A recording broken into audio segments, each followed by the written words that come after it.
AFC North? Greeny, I would not be shocked. Now, I am somebody who says, let's pump the brakes a little bit. Let's give J.J. McCarthy some time to shine. But if they won the NFC North, it would be because that the Vikings know all along that this kid can handle it. They have a stacked team. They have a very good defense led by a great coach in Brian Flores. And they got two outstanding wide receivers. Addison just has to get back on the field. All right, so we have that one there. Let's go to the AFC West. Would you be shocked if I said Bo Nix and the Broncos unseat Kansas City in the division? Greeny, I'd be shocked, not because I don't believe in Bo Nix and this Broncos team.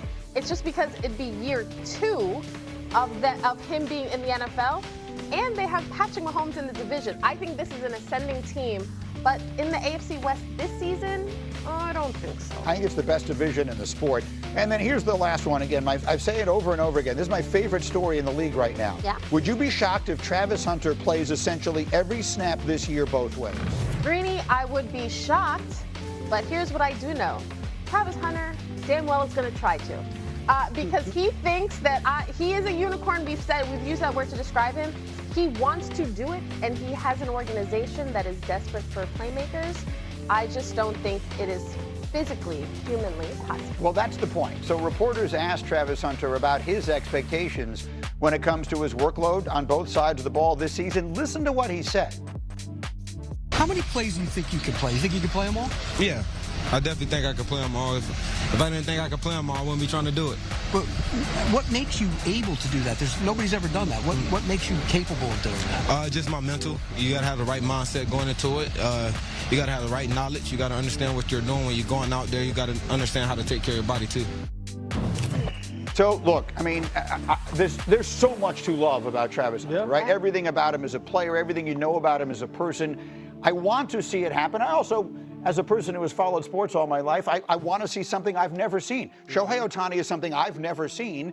This would be something I've never seen. I can't fathom that it is physically possible to do it. Lewis, you played the game. Yeah. Is it physically possible?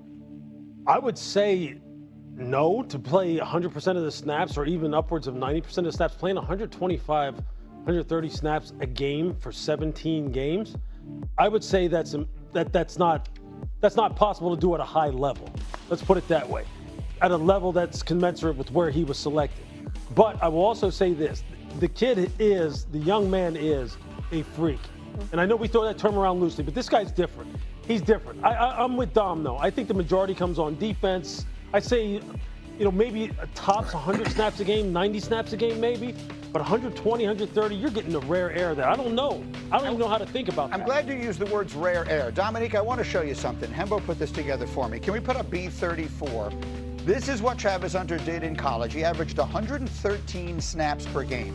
He had at least 10 games in which he had at least 115 snaps. No other player in the country did that more than once. He played 83% of their team's total snaps. No one else in the country played more than 70%. And for what it's worth, he did this at 5,400 feet of elevation for their home games.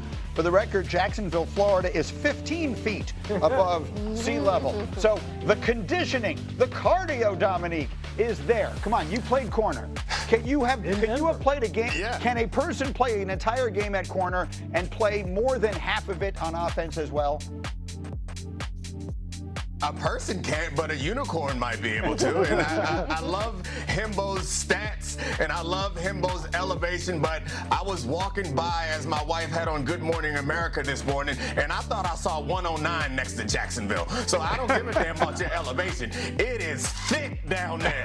So it's going to take a lot out of him, even at sea level. But I think college games are longer. We play a bunch of more snaps in college than we do in the NFL on either side of the ball. It's going to be fewer snaps in the NFL. I think we ended up playing like 60 or so snaps, 50 or 60 snaps on defense. In college, you're going to play like 90 to 100 on one side of the ball. So I think that it seems impossible, but everything does until someone does it. I think that if we're going to root for Travis Hunter to do it, then I think we should be encouraging it to happen. I'm not sure that it's a smart long-term decision for a player like that. It'd be smarter to have him focus on defense and pick a couple packages on offense. That's what I would like to do. do a couple high-impact situations, because so much of the offensive playbook is not going to include him, and you don't want him out there just running clear-out routes and wearing himself out. I think there's a smart way of doing it, and the smart way is not playing him like he's in a high school football game and you just play all snaps on both sides of the ball. Yeah. That seems outrageous. You heard what Dominic said?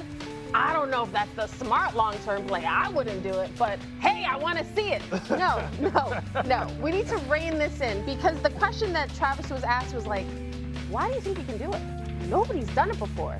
You know what somebody like Travis is going to say? Exactly what he said. I'm him. I'm different. I need an organization, Jaguars, to step in and say, hey, we think you're great. We think you're so great that we moved up all those spots to get you. And we think you're dynamic. But this is about a decade of having you, not just using you because we're desperate for playmakers on both sides of the ball. Yeah. That is my fear. I think his confidence, I understand it as a competitor, as a football player, but I kind of want somebody in the organization to save him from himself. Mm-hmm. Because Dominique, how else the NFL is different? Yeah, maybe fewer snaps.